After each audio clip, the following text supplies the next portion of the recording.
Hello and welcome. I am DEJI360. Now, one security issue that has been a big talking point in Nigeria for a long time now is state police. And at no time has the issue dominated security discourse than now, when the country is battling myriad of security challenges. And for a long time now, the impression had been created that it's actually only the south of the country that has been more vocal on the call for state police. But then that impression appears to be changing, because governors of the 19 northern states of the country under the aegis of Northern Governors Forum, NGF, have also called for the immediate establishment of state police in order to address the continued security challenges in the country. The decision was arrived at in Abuja by the governors after meeting with the Northern Traditional Council. The traditional rulers also agreed with the governors on the need to create state police if the security challenges in the northern region and the nation at large must be effectively tackled. Now, reading the communique after the meeting, Chairman of the Forum and Governor of Plateau State, Simon Lalong, explained that the meeting reviewed the security situation in the north and other matters relating to its development, and resolved to support the amendment of the Constitution to accommodate the establishment of state police. According to him, this would effectively and efficiently address security challenges in the region. The federal government had in the past resisted attempts to be drawn into the debate. In fact, President Muhammadu Buhari at a point also rejected the idea, saying it was not an option for the nation. But with the northern governors now adding their voice to the call for state police, will the federal government now yield to the request? And of course, how will the National Assembly react to the idea? Because for a very long time now, the National Assembly too has simply refused to be drawn into the debate. Joining me on the program to discuss this further is security expert Kabir Adamu. He joins us live from Abuja. Dr. Adamu, thank you very much for joining us on the program. Let me start off this way. Do you think the northern governors now adding their voice to the call for state police, do you think that might be the game changer? Do you think that is what you actually need to get not just the presidency, but also the National Assembly to move to pass a law creating state police? Thank you, Deji, for having me. And I must say I'm delighted to be back on your platform. It's been a while. Thank you. I'll respond in two ways. First, highlight the comment by the Minister of Police Affairs when he was interviewed by journalists at the end of a National Security Council meeting that held in Abuja on September 15th. His response was that the government would respond to the yearnings of the people. And that tells us that there is a shift in the stance of the current government, because previously President Buhari and a significant number of his cabinet ministers, his aides, have indicated their objection, as it were, to the state police. If I remember very well, Mr. Garba Shehu did issue a statement at one point, reeling out the reasons why the government was not supportive. They were not opposed, but they were not supportive. So it's neither here nor there. But then, incidentally, the vice president had several times indicated his stance, which was supportive of decentralization of policing. And perhaps in the course of our conversation, I'll talk about the difference between these two, the state police and then the decentralization of policing. Now, the second aspect of my response is the reality that we have on ground that would make even the statement by the southern governors and then the more recent supportive statements by the northern governors seem rhetorical. And I say this with all sense of responsibility. You would recall that there is an ongoing Senate attempt to review the Constitution. You'd probably also recall that the chairman of that committee, who is the incumbent Deputy Senate President, did inform us that some components of the need for police reform to create state police was received by his committee. And you would also recall that that aspect was rejected by that committee. And now the reason why I brought this up is I'm aware that that submission was made from about 3 different angles, and none of those were from either the Southern Governors Forum or any group affiliated with the Southern Governors Forum. Likewise, we can excuse the Northern Governors to say that it's a recent development, so they didn't capture their aspirations as part of the constitutional reform. But the key to getting this done is in the National Assembly, and at the moment, the National Assembly unfortunately has rejected that call. So perhaps it may come in other forms, perhaps maybe an executive bill, or the governors may decide to use the influence they have in the National Assembly through their senators and members of House of Rep who that would sponsor a bill, which they can't get their support, since it's obvious that they do have some influence over both the Senate and the National Assembly. But for now, that hasn't been done yet. So a lot of it is actually rhetorical and maybe even political. And of course, you're quite right, because I mean, these governors are powerful if they really want to push this, and then they have the backing of the presidency. There's just no way the members of the National Assembly would not shift ground on their position. And we've seen also in the past where some members of the National Assembly had also called for the establishment of state police. But let's talk, because you said you were going to talk about that. Tell me what you actually mean by what exactly is the difference between decentralization of what we have now and the creation of state police? So the term state police has come like an anathema in Nigeria. People don't like hearing that term, and perhaps because of our previous history, especially the First Republic, when regional governance attempted to use state force as a tool for political objectives.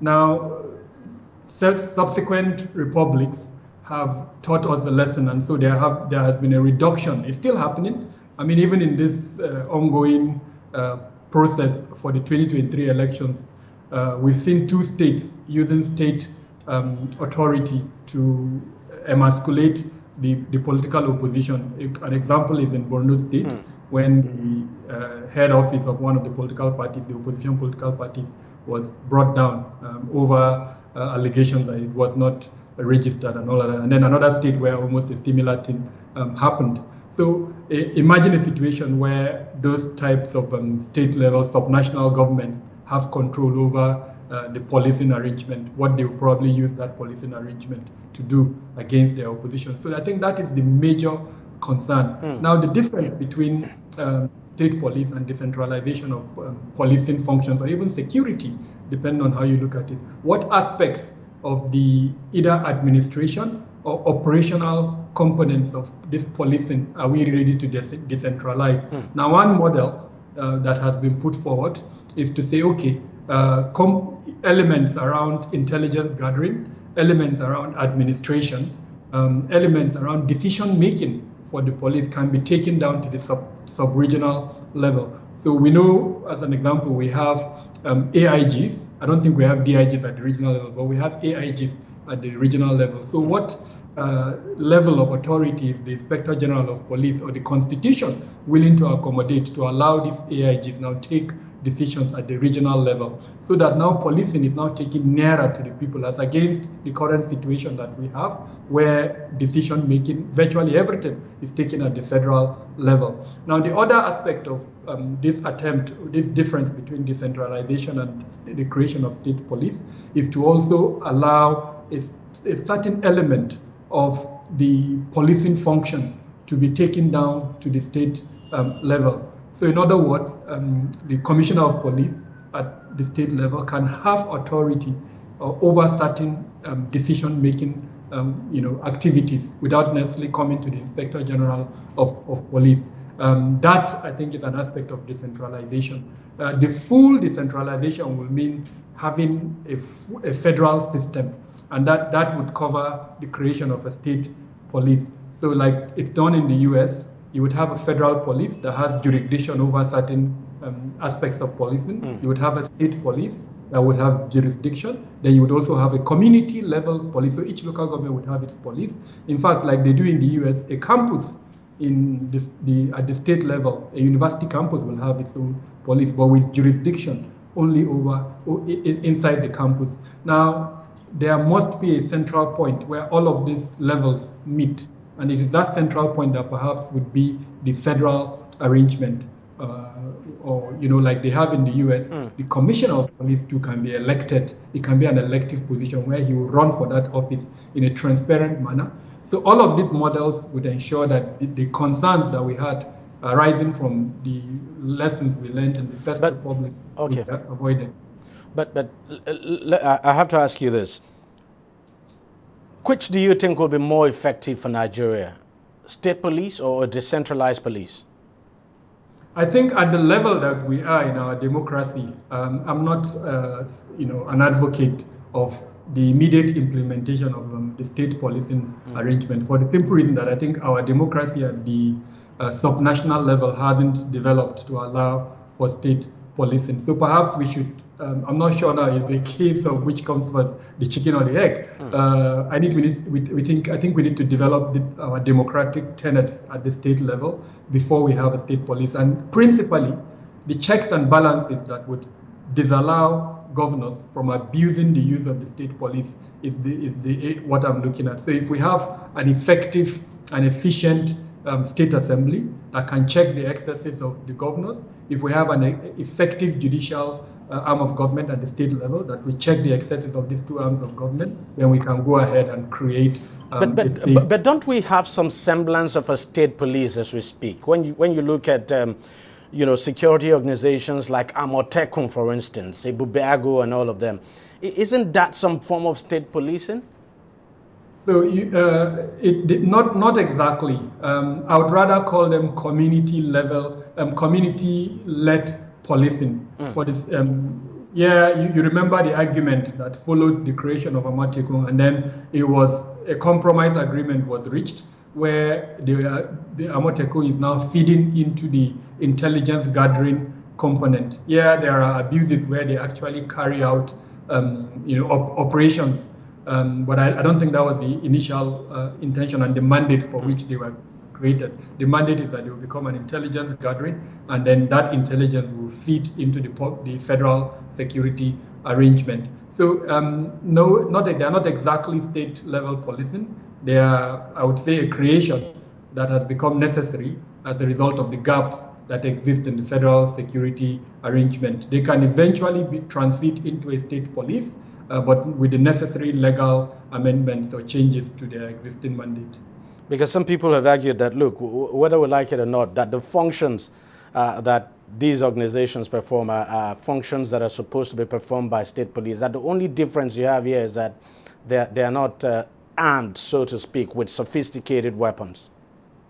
So again, it depends on the mandate for which they are created. And I mean, there is no state in the country that does not have a state level creation. Some of them call them vigilantes or Hizbah, like they are called in some northern states, or Amotekun, like it's mentioned, or I think security networks, like I think Edo State has Edo State Security Network, if I remember well. Lagos State too has the I think Lagos State has they have the neighborhood watch and all of that. Yes, exactly. So there is no state that does not have that state level formation, but they are outside the constitution to an extent, to the extent that the federal constitution does not recognize them. The good thing is that for most of them, the state legislature has passed an act that recognizes them. So it is a lacuna within our constitution that needs to be corrected.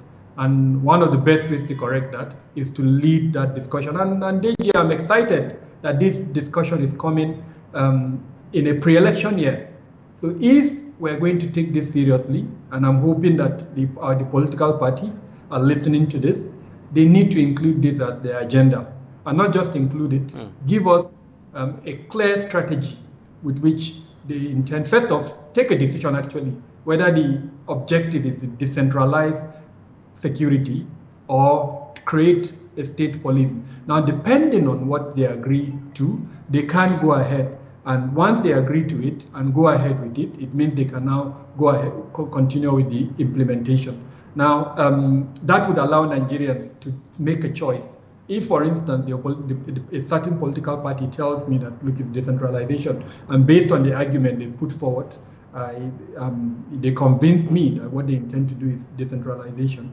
Or if they say they want to create a state police, and then they put forward arguments that take care of the concerns that I've mentioned, then perhaps they can also go ahead and get the support that they need. But it's an opportunity. Yes, it's a challenge, but I also see it as a good opportunity for the political party that wants to actually listen to the demands of the Nigerian and not the rhetorics that we've seen in the past.